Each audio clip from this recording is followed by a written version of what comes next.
तो कोटा से इस वक्त की बड़ी जानकारी आपको दे दे। चंबल रिवर फ्रंट को लेकर यूआईटी को एनजीटी का नोटिस। 4 हफ्ते में यूआईटी से एनजीटी ने जवाब मांगा है। एनजीटी ने जांच के लिए 4 सदस्यीय कमेटी बनाई है और 1400 करोड़ की लागत से ये रिवर फ्रंट बनाया गया है। पूर्व विधायक प्रहलाद गुंजल ने कई आरोप लगाए थे। तो ये बड़ी जानकारी कोटा से इस वक्त की आपको दे रहे हैं।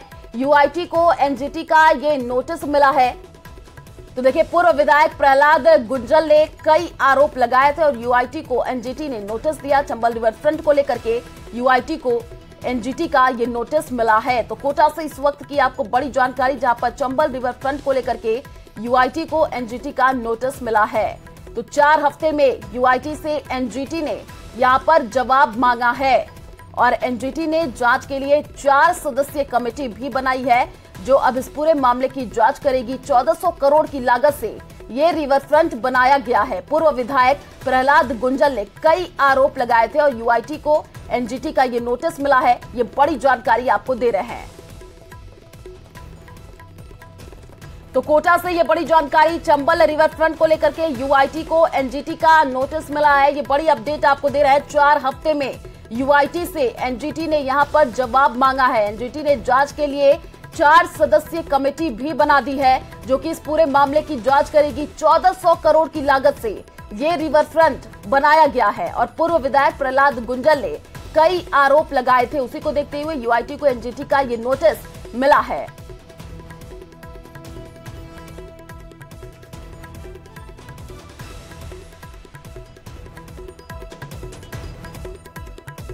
तो 4 हफ्ते में यूआईटी से एनजीटी ने देखिए यहां पर जवाब मांगा है। ये बड़ी जानकारी आपको दे रहे हैं। एनजीटी ने जांच के लिए 4 सदस्यीय कमेटी भी बना दी है। 1400 करोड़ की लागत से ये रिवर फ्रंट बनाया गया है। और इसी खबर पर ज्यादा जानकारी के लिए संवाददाता हिमांशु हमारे साथ फोन लाइन पर जुड़ चुके हैं। हिमांशु, अभी क्या अपडेट इस पूरे मामले को लेकर के, चंबल रिवर फ्रंट को लेकर के यूआईटी को एनजीटी का ये नोटिस और सदस्यीय कमेटी की भी यहाँ पर गठन कर दी गई है जो कि इस पूरे मामले की जांच पड़ताल करेगी। तौर पर 1400 करोड़ का जो चंबल रिवर फ्रंट है, चंबल नदी के डाउन स्ट्रीम में ये बना है।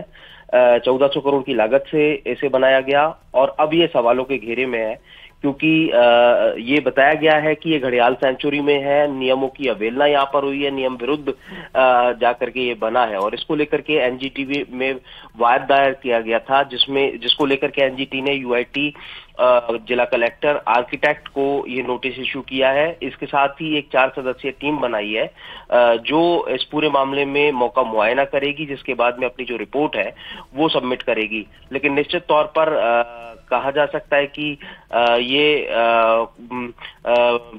एनजीटी की तरफ से नोटिस फिलहाल इशू कर दिया गया है और इसमें आपको बता दें कि एक वाद जो दायर किया गया था वो 27 सितंबर को दायर किया गया था। अजमेर से द्रुपद मलिक, अशोक मलिक अग्रवाल की तरफ से वाद दायर किया गया था जिसमें बताया गया था कि एनवायरमेंटल जो प्रोटेक्शन एक्ट है 1986 उसका जो उल्लंघन है, उसका जो आरोप है वो यहाँ पर लगाया था, जिसमें मोटे तौर पर घड़ियाल सेंचुरी में निर्माण और जलीय जीव के जीवन पर संकट, नदी की जो चौड़ाई है उसको कम करने के साथ में बफर जोन में निर्माण को लेकर के ये परिवाद दिया गया था और इसको लेकर के एनजीटी ने फिलहाल जो है वो नोटिस इशू किया है और नोटिस इशू करने के साथ में जैसा कि मैंने बताया कि इस पूरे मामले में जो 4 सदस्यीय टीम है वो बनाई गई है जो मौका मुआयना करेगी। मौका मुआयना करने के बाद में इस पूरे मामले को लेकर के जो अपनी रिपोर्ट है वो पेश करेगी।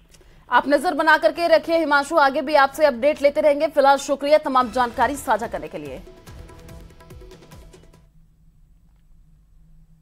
तो दिल्ली में कांग्रेस की बैठक से बाहर निकलने के बाद पीसीसी चीफ गोविंद सिंह डोटासरा ने कहा कि सीसी की बैठक के तुरंत बाद लिस्ट जारी करेंगे। तो बैठक से बाहर निकल करके देखिए डोटासरा बोले हैं कि सीसी की बैठक के बाद से तुरंत जो है लिस्ट वो जारी कर दी जाएगी। ये बड़ी बात हम आपको बता रहे हैं। गोविंद सिंह डोटासरा का ये बयान है। बीजेपी डरी हुई इसलिए सांसदों को मैदान में उतारा है। ये पीसीसी चीफ गोविंद सिंह डोटासरा की तरफ से कहा गया और जब उनसे पूछा गया कि कांग्रेस की पहली लिस्ट कब जारी होगी तो उन्होंने कहा कि सीसी की बैठक के बाद लिस्ट जारी कर दी जाएगी। तो बैठक से बाहर निकल करके ये डोटासरा ने कहा है कि सीसी की बैठक होगी, उसके बाद से लिस्ट जारी कर दी जाएगी। वॉर रूम में हुई है। आखिरकार बैठक का क्या उद्देश्य था और क्या कुछ कहा था? टिकट दिए है और 82 लोग उनके बगावत में उतर गए हैं। ये तो है भाजपा की लिस्ट का हाल। हमने हमारे स्क्रीनिंग कमेटी के चेयरमैन साहब और दोनों मेंबरों के साथ में जो कैंडिडेट सिलेक्शन है उसके बारे में 1-to-1 हमने चर्चा की है और अब हम प्रदेश इलेक्शन कमेटी की जल्दी बैठक करेंगे। फिर उनको हम लोग हमारा पैनल सौंपेंगे पीसी का और फिर प्रोबेबिलिटी 1-2 दिन बाद में जब कभी भी इनको समय मिलेगा ये राजस्थान आकर के स्क्रीनिंग कमेटी की फाइनल बैठक करेंगे और फिर फाइनल बैठक करने के बाद में वो सीईसी में लेकर के आएंगे और सीईसी की बैठक होने के बाद में पार्टी आला कमान कैंडिडेट की घोषणा करेगा। बीजेपी ने 7 सांसदों को उतारा है, आपके लिए कितनी कठिनाई होगी टिकट चयन को लेकर? ये एमपी में फेल हो गए, एमएलए में भी फेल होंगे। उनको इसलिए उतारा है कि उनकी बिल्कुल एंटी कमेंसी है, वो अब दोबारा कभी एमपी जीत नहीं सकते। तो एमएलए में हार जाएंगे तो उनको उनकी टिकट काटने में आसानी हो जाएगी। ये फार्मूला बीजेपी ने अपनाया है। सर, आज की बैठक में क्या कुछ मुख्य ऐसी सीटें हैं जिनको लेकर आप लोग चर्चा नहीं, ऐसे नहीं, जनरल चर्चा हुई है क्योंकि जब स्क्रीनिंग कमेटी की बैठक होगी तभी प्रमुख बातें होंगी। जनरल फीडबैक जो होता है, क्या लग रहा है कि नवरात्रि से पहले लिस्ट जारी हो जाएगी? नवरात्रि से लगातार कहते आए थे कि हम जल्द जारी करेंगे क्योंकि बीजेपी कर चुकी है और आप लोगों की वो बीजेपी ने भी अपनी सीईसी करने के बाद में तकरीबन 14-15 दिन बाद में वो सूची कर पाए थे। हम ऐसा नहीं करेंगे, हम हमारी सीईसी के तुरंत बाद में सर आपके पास प्रचार के लिए भी 43 दिन बचे हैं। हाँ, इस तरीके से तो आप कैसे मतलब हम तो 16 को कर रहे हैं ना, खड़गे साहब आ रहे हैं और 16 से हम शुरुआत कर रहे हैं। फिर जल्दी प्रियंका जी का दौरा बन रहा है, हमने रिक्वेस्ट किया है। फिर राहुल जी का दौरा बन रहा है, हम हमारा 16 से कर रहे हैं। तो वो पूरे हम सब लोग जो लोकल हमारे नेता हैं, मुख्यमंत्री जी हैं, हमारे CWC के मेंबर हैं, तमाम लोग हैं उस। तो जयपुर से बड़ी खबर का रुख कर लेते हैं। कोरोना संदिग्ध या प्रभावित कर सकेंगे डाक मतपत्र से मतदान। आपको बता दें कि भारत निर्वाचन आयोग ने यह अधिसूचना जारी की है और सभी 5 राज्यों के विधानसभा चुनाव में यह व्यवस्था होगी।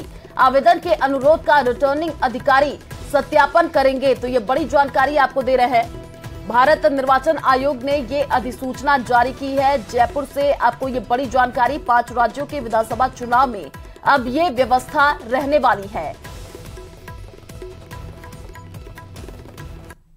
उदयपुर से बड़ी खबर का रुख कर लेते हैं। अज्ञात युवकों ने नशे में एक युवक को चाकू मारा है। चाकूबाजी में घायल युवक की मौके पर ही मौत हो गई।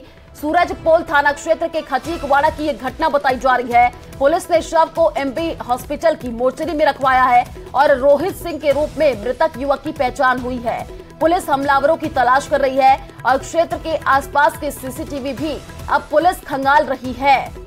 तो नशे में युवक की हत्या का ये पूरा मामला है और देखिए पुलिस अब इस पूरे मामले की जांच पड़ताल में जुटी हुई है। रोहित सिंह के रूप में मृतक युवक की पहचान हुई है और इसी खबर पर ज्यादा जानकारी के लिए संवाददाता कमलेश हमारे साथ जुड़ चुके हैं। कमलेश, क्या अभी अपडेट इस पूरे मामले को लेकर के, नशे में युवक की हत्या कर दी गई?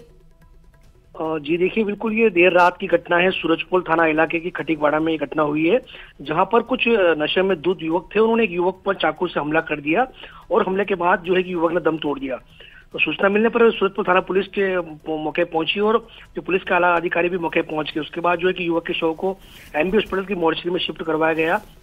पुलिस ने यहाँ पर जो है कि आसपास लोगों से पूछताछ की और छानबीन करते हुए सीसीटीवी फुटेज भी खंगाल रही है। ऐसे में कयास लगाया जा रहा है कि किसी बात को लेकर झगड़ा हुआ होगा और उसके बाद हमलावरों ने युवक पर हमला कर दिया। इसके बाद पुलिस ने जो है कि लगातार दबिशें दे रही है और हमलावरों की तलाश भी कर रही है। जी बिल्कुल कमलेश, और सीसीटीवी फुटेज के आधार पर अब यहाँ पर आरोपियों की तलाश चल रही है। आप नजर बना रखिए, आगे भी आपसे अपडेट लेंगे। फिलहाल शुक्रिया तमाम जानकारी साझा करने के लिए। तो टोंक में एनआईए टीम का छापा देखने को मिला। कोतवाली थाना क्षेत्र के बड़ा कुआ इलाके में ये छापेमारी। कोतवाली थाना पुलिस का भारी जाब्ता तैनात कर दिया गया है। कार्रवाई से इलाके में खलबली मची हुई है और इलाके के एक घर में मौजूद एनआईए की टीम फिलहाल आपको बता दें किसी तरह की सूचना नहीं दे रही है। मकान के बाहर भारी पुलिस बल तैनात कर दिया गया है। टोंक से ये बड़ी जानकारी, जहां पर एनआईए टीम का जो है छापा वो देखने को मिल रहा है और कार्रवाई से इलाके में अब जो है खलबली मचती हुई नजर आ रही है। इलाके के एक घर में एनआईए की टीम मौजूद है। फिलहाल किसी तरह की कोई सूचना नहीं दी जा रही है। तो मकान के बाहर भारी पुलिस बल तैनात कर दिया गया है। टोंक में एनआईए टीम का ये छापा। टोंक से ये बड़ी जानकारी आपको दे रहे हैं। कोतवाली थाना क्षेत्र के बड़ा कुआ इलाके में ये छापेमारी हो रही है। ज्यादा जानकारी के लिए संवाददाता दौलत हमारे साथ फोन लाइन पर जुड़ चुके हैं। दौलत, एनआईए टीम की ये छापेमारी है और इस कार्रवाई से पूरे इलाके में खलबली मच गई है। क्या अपडेट अभी इस पूरे मामले को लेकर?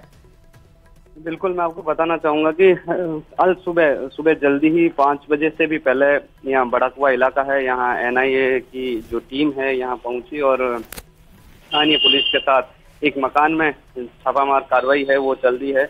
बड़ी संख्या में स्थानीय पुलिस के जवान, स्थानीय पुलिस के लोग यहाँ मौजूद है और घर के अंदर जो टीम आई हुई है बाहर से वो और स्थानीय पुलिस के जो थाना इंचार्ज है जितेंद्र सिंह कारण वो अंदर मौजूद है। बातचीत की जा रही है और जब से अंदर घुसे हैं तब से लेकर के अभी तक लगातार बातचीत का दौर अंदर चल रहा है। फिलहाल किसी तरह की कोई जानकारी बाहर से अंदर नहीं आई है।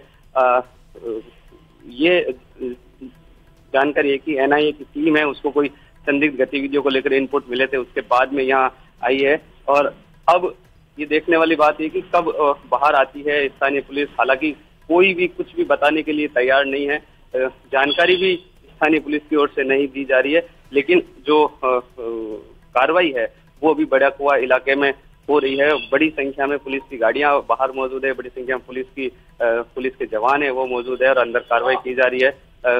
जी बिल्कुल दौलत, जैसे कि आप बता रहे हैं कि मकान के बाहर भारी पुलिस बल तैनात है, तो उनसे आपकी बातचीत हो पाई हो, उनका कुछ बयान सामने आ पाया? देखिए, सिर्फ इतना ही जानकारी मिली। एनआईए की टीम है, सुरक्षा एजेंसियां हैं वो बाहर से आई हुई है और लोग अंदर जो टीम के लोग साथ में आए वो अंदर हैं। स्थानीय पुलिस के इंचार्ज हैं जो थाना इंचार्ज वो भी अंदर है। बाहर किसी तरह की कोई जानकारी देने के लिए भी तैयार नहीं। हालांकि आसपास में लोगों को खड़े भी नहीं रहने दिया जा रहा है, क्योंकि इस तरह की कार्रवाई होती तो बहुत गोपनीयता होती है और उसी लिहाज से स्थानीय पुलिस है वो चौकसी चारों तरफ की हुई है। मकान को चारों तरफ से घेरा हुआ है, पुलिस के जवान हैं वो चारों तरफ खड़े हैं। आसपास लोगों को भी खड़ा नहीं रहने दिया जा रहा। हालांकि जो आसपास मकान है, नियमित जो काम करने वाले बच्चों को स्कूल जाने से लेकर के तमाम जो प्रक्रिया है वो ऐसा नियमित चल रही है, लेकिन जिस मकान पे छापा मारा गया उसको चारों तरफ से घेरा हुआ है और अंदर जो है वो एनआईए टीम के जो सदस्य हैं वो प्लस स्थानीय पुलिस के जो लोग हैं। बिल्कुल दौलत, देखिए अभी किसी प्रकार की कोई सूचना निकल करके नहीं आई है। आप नजर बना करके रखिए, आगे आपसे अपडेट लेंगे। फिलहाल शुक्रिया तमाम जानकारी साझा करने के लिए।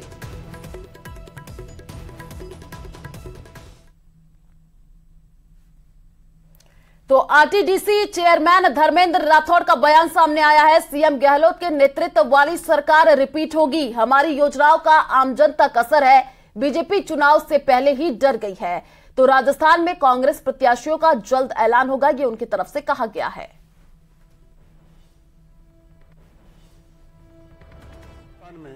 हमारे मुख्यमंत्री जी ने, हमारी सरकार ने एक से बढ़कर एक फैसले किए हैं। उन फैसलों के आधार पर जनता में बहुत खुशी की लहर है। राजस्थान में इस बार रिवाज बदलेगा और अशोक गहलोत जी के नेतृत्व में कांग्रेस की सरकार जो है वो रिपीट होगी। तो बीजेपी ने राजस्थान में जैसे ही 41 उम्मीदवारों की पहली लिस्ट जारी की, कुनबे के अंदर ही कलह सतह पर आ गई। बीजेपी ने 29 नए चेहरों को पहली लिस्ट में शायद जीत के मकसद से शामिल किया होगा, लेकिन जनता का दिल जीत पाते उससे पहले ही टिकट बंटवारे पर बीजेपी के घर में ही जंग छिड़ गई है। देखिए रिपोर्ट।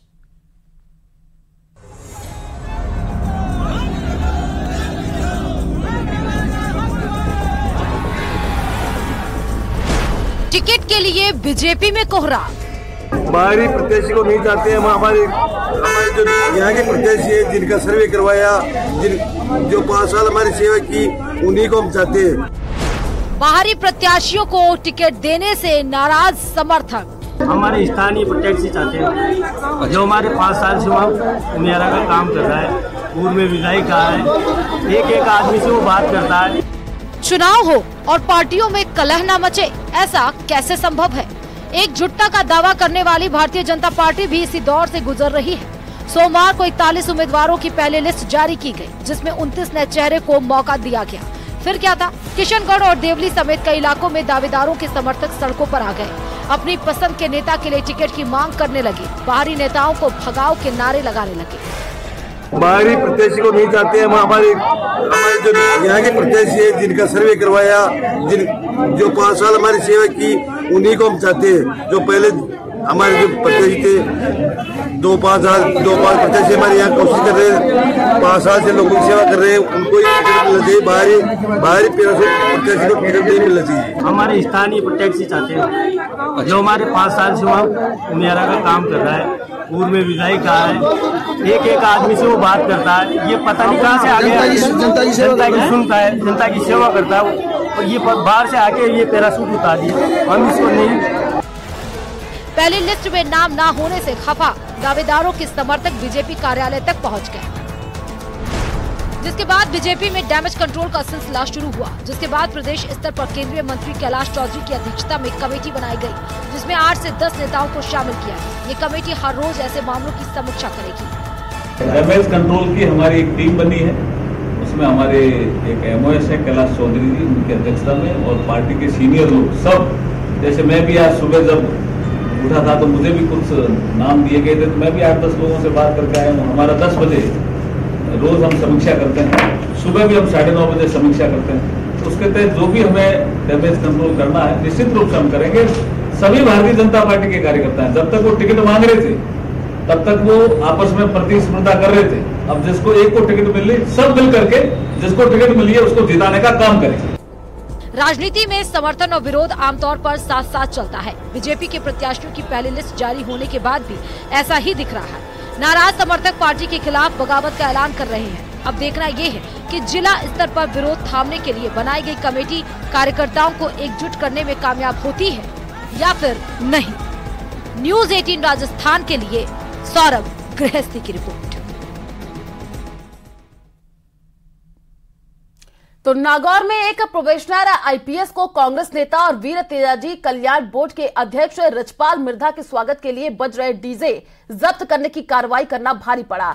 सरेआम उनसे डीजे वापस छुड़ा लिया गया और फिर से डीजे बजाया गया। इस तरह से नागौर पुलिस आचार संहिता की पालना कराने में विफल हो गई।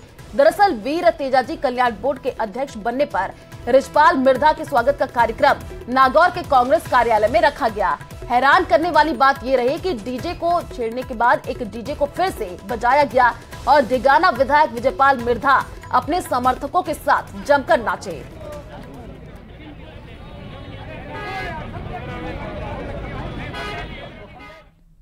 वैश्विक अर्थव्यवस्था को लेकर चिंताओं के बीच IMF द्वारा भारत में मजबूत आर्थिक वृद्धि का पूर्वानुमान जताए जाने के बीच प्रधानमंत्री नरेंद्र मोदी ने कहा कि देश विश्व में एक चमकता स्थान और विकास एवं नवाचार का पावर हाउस है। अंतर्राष्ट्रीय मुद्रा कोष ने भारत की 2023-24 की सकल घरेलू उत्पाद की वृद्धि दर का अनुमान 0.2% बढ़ाकर 6.3% कर दिया है, लेकिन उसने वैश्विक वृद्धि का अनुमान घटाकर 3% कर दिया। मोदी ने IMF के आंकड़ों का जिक्र करते हुए सोशल मीडिया मंच X पर लिखा, हमारे लोगों की ताकत और कौशल से आगे बढ़ रहा भारत दुनिया में एक चमकता स्थान और विकास एवं नवाचार का पावर हाउस है। हम समृद्ध भारत की दिशा में अपनी यात्रा को मजबूत करना जारी रखेंगे और सुधारों के अपने पथ को और आगे बढ़ाएंगे।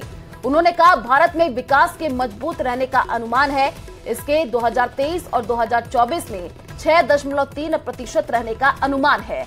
वर्ष 2023 के लिए 0.2% की वृद्धि की गई है।